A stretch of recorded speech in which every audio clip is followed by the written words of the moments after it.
What's going on, guys? You know, there are two seasons that I'm extremely excited about. Bikini season and summer movie season. Today we're talking summer box office, and we have three movie aficionados to break it down for us. First, you know him from the Schmoes Know and AMC Movie Talk, Mr. Christian Harloff. Happy to be back here. This time I gotta try to win. She is lovely and delightful, one of the hosts of Clever Movies, Erin Robinson. And you're in luck because bikini season and summer season are the same season, Hal. This mofo is a badass. He's the head badass at Badass Digest, Devin Faraci. And you're in luck because I'm wearing a bikini. Oh, that's for the Too Hot for the Internet Screen Junkies episode. Screen Junkies After Dark. Okay, so before we break down what we think the top grossing films of the summer are going to be, let's just talk about the summer. Yeah. What are we looking forward to? What do we think? Ooh, I'm not sure about that. Dawn of the Planet of the Yeah. Apes. This is my number one film of the whole summer, without a doubt. I am beyond psyched. Apes on horses! Apes on horses! Yeah, will the apes on horses beat the Transformers on Dinobots? Yeah, it's gonna be tough. I But don't yeah. think so, but my most anticipated movie of the summer by far is Guardians of the Galaxy. Guardians of the Galaxy is like a film that we haven't seen yet by Marvel, and I think it'll be a little bit challenging to get the fans to really go out and be confident in seeing it. Maybe general audiences more so than the fans. Is this too much of a gamble for Marvel, or is it going to pay off? No, they're at the table playing with unlimited chips. They at this know what point. they're Yeah, doing. I know they're doing, and you know what? I was talking to a guy from Marvel, and he there was like this moment where we had no BS, and he said, "This is the best script we've ever had. This is a great script." Is there a movie that you're kind of rooting for this summer? Godzilla. Yeah. Like Godzilla for me is the movie I cannot wait. The trailers have gotten me excited. Yeah. And I hope if it does well, like Devin said before, it's going to crack the top 10 for sure. But if it stinks, that's the end of Godzilla. Okay, so let's talk box office. We each made top 10 lists, our predictions. Let's take a look at everybody's lists. Here's Christian's list. As we can see, is Dark Horse's Maleficent and Tammy at 9 and 10. And he's the lowest on Guardians, putting it at 7. Here's Erin's list. She's one of only 2 people to have the Ninja Turtles on her list. And she's the only one not to pick Transformers at number 1, going with Spider-Man 2. Here's Devin's list. He's the only one to have Edge of Tomorrow on his list, having it at number 8, and he's the lowest on X-Men Days of Future Past, putting it all the way down at number 7. Here's my list, you know, the best one. I have 3 comedies on my list, starting with A Million Ways to Die in the West at number 10, and I'm the highest on How to Train Your Dragon 2, putting it at number 2. Christian, I'm looking at your list. One movie that you and I both have in the top 10, Devin and Erin did not put it in there, Tammy. Melissa McCarthy is a juggernaut. You have to hit at least $150 million to be in this. If it delivers, and it's funny, the word of mouth spreads, this movie can easily hit top 10. Guys, why the McCarthy hate? Why are you a couple of Rex Reeds down there?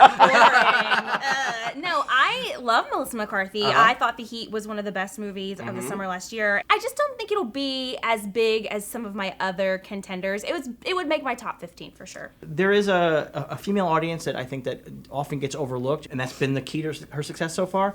But I really suspect that this one's going to be a little bit boring. I think the pitch, Devin, was like, okay, what if we put The Heat in a KFC? How to Train Your Dragon, number 4. Why did that make your list? The first one was very successful. People loved that movie. People love that score, just the music alone. People listening to that. It's not only going to bring in the family audience, it's going to bring in people who just love animation. It's going to be a big hit, and I think it'll definitely crack top 5. I'm hoping it hits 4. You don't have a Despicable Me or a Toy Story this summer. How to Train Your Dragon fills that void, and there's always one of those movies that blows up. I have it number 2 on my list. Yeah, you know, I didn't put it on my list, and I regret it now. And people do love the first movie. There's a lot of warmth towards it, and I think that it's got a really good chance of doing really well, and thus making me lose this whole goddamn game.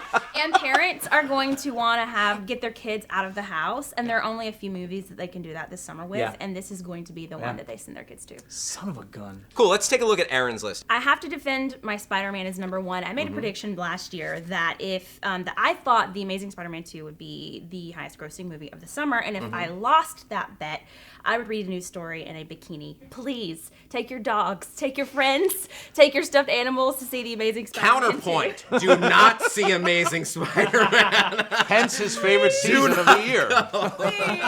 Please. That's why The Amazing Spider-Man was in my number one. But, I mean, it's got a great position. It always, Spider-Man movies. It's in the Iron Man position from last year. And this May spot has done well for Sony in the past. So I feel like it's going to be huge. It's bringing in so many of these new villains, some of the better villains in the Spider-Man universe, in my opinion. The action in the trailer kind of excites me. I think you were in a bikini because they had the same problem they have with the first movie. They have shown us the entire goddamn movie. I know, in the trailer. Yeah. We've already seen the whole movie, and there is a sense to people of being sick of this picture already. Cool, let's take a look at Devin's list. Let's talk about your number one, Transformers. Yeah, I think it's the obvious number one film of the summer. I mean, whether or not it's garbage, everybody's gonna go see it. It's got the Dinobots. I mean, it's a really smart decision. Gridlock. Everybody who watches the trailer says, I know this is going to be terrible, but it's got the Dinobots. And that's it. I'm that guy. One movie that's not on my list or Christian's list, but you both have TMNT.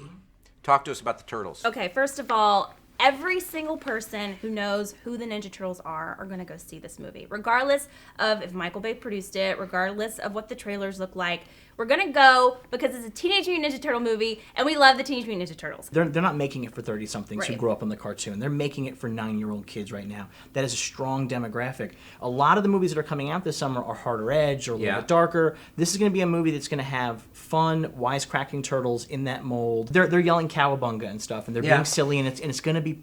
They're hoping it's going to be PG. There's only one movie in August that is going to make the top 10 because that's hard. That's Guardians. And that's Guardians. You're Guardians is going underestimating to the throttle nostalgia, the though. Turtles. I'm not underestimating it. I think it's going to do well. I just think people are going to still be seeing Guardians during the time Teenage Mutant Ninja Turtles comes out, and I think that overlap will chop some of that. I totally agree that it's for kids. I think that's you're going to get your majority of money from the kids, but it's not hitting top 10. I have 3 comedies on my list.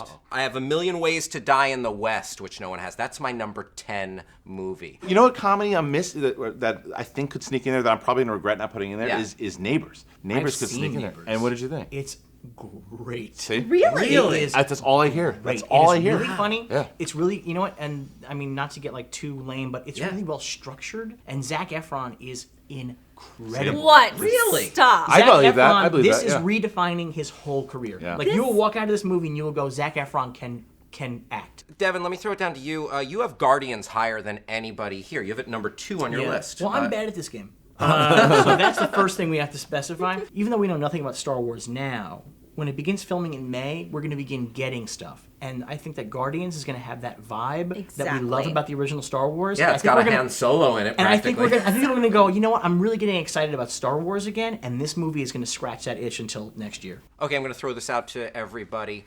What would be the one thing this summer that would just make your jaw drop? Kind of along the lines of Lone Ranger being such a mega flop last year. I think if Transformers bombed. Does it have the potential of bombing? Probably not, but then maybe if the crowd was just like, no, we've seen all 3, we don't want to see it anymore, that's highly unlikely, but if that happened, I'd be like, oof.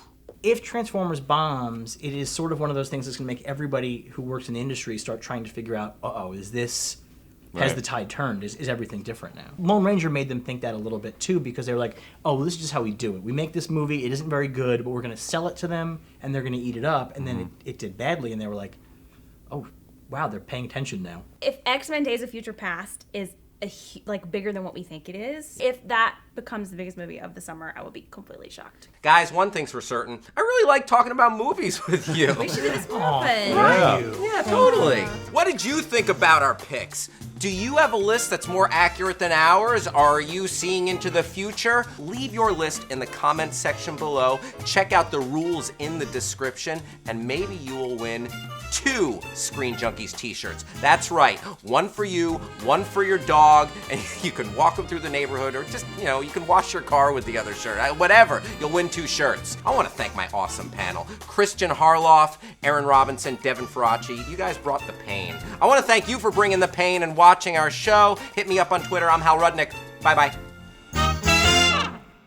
Teenage Mutant Ninja Turtles 2: The Secret of the Ooze. It's like 90s product placement. Totally. You stick Vanilla Ice in the scene, you choreograph a fight to the music with the turtles,